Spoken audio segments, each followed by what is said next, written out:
chemo brain, brain fog. The brain has cognitive impairment. Well, that means that's your reason, observation, awareness, perception. A lot of people have problems with that. I know that I would like this subject because brain fog is memory problems pertaining to remembering names, dates, recent events, recalling information, and organizing thoughts. Go in there and ask your boyfriend, when is your birthday? Or when is your mother's birthday? Ask him when is the kid's birthday? Or what time to pick up the kids? Is that brain fog? Is that chemo brain? Oh, what about concentration and attention? Focusing on tasks, maintaining attention and multitasking, staying on task. You might have told him empty the garbage can, wash the dishes, vacuum the floor. Have you ironed the clothes? That might be too many tasks. And a lot of people can only do a step-by-step procedure, one thing at a time. If you give them too many tasks, you've lost them. So we might need to cut back on the task giving. Like I said, too many tasks can be counterproductive. Mental processing. Speed of light. The way that brain jumps out. Oh, you see how fast he answered that question? And look at her sitting over there still processing it. There's nothing wrong with processing your information slowly. You're really stirring the pot, making it brew, thinking it through. And the person that jumped off and gave you that quick answer, and when you think about it, did he say, I'm not going out and do that? I don't care how fast he processed that thought of his.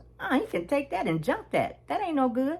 And if you're waiting on the person over there, when they finally do speak up, you're like, I'm glad you thought that through. That's a really, really good answer. I appreciate that. Then you have language and communication. People have difficulty with expressing how they feel and thinking things clearly, following conversations, and understanding written information. A lot of times, they just can't read you at all. See, you're having a conversation with somebody that may not be able to read your facial expressions. They can't process it because your eyebrows went up. You twerk your lip. You sit back and look like, they can't read that. And nonverbal information is just as important because, 65-70% of that nonverbal communication, you're going to miss a lot. And for as language, I've had people speaking to me in language and it was foreign to me. I didn't understand a word they were saying. But that happens quite a bit. So is that fall under the category of chemo brain or brain fog? Now we come to executive functions. Well, this is where people have problems with organizing and problem solving, making a decision. They're unable to do tasks that are timed and completing tasks. Now that brings me to that time. I really want to tune in on that because timing is a visual spatial organizational skill. And with timing, there is a problem with a person reading maps, graphs, charts.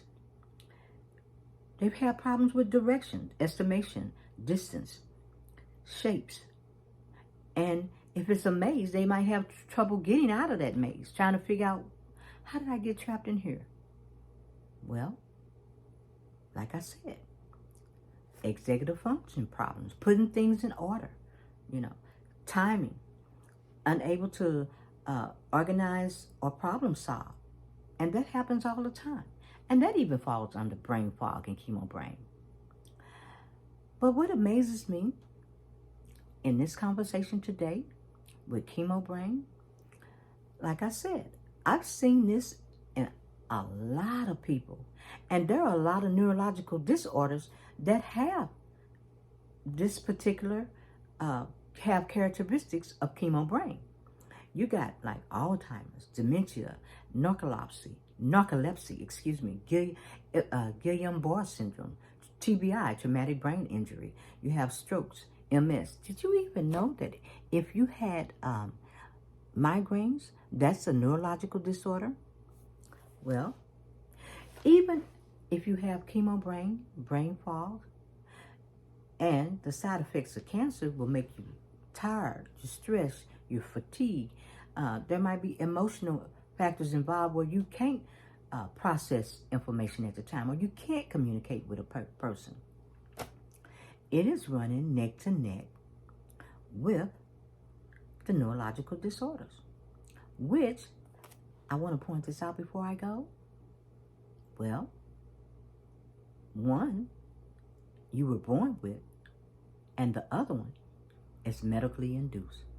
So if you like this video, maybe we can come back and talk about all those other neurological disorders, so we won't think that we're just in a brain fog, or if somebody call you chemo brain, you kind of got some kind of idea where they're going.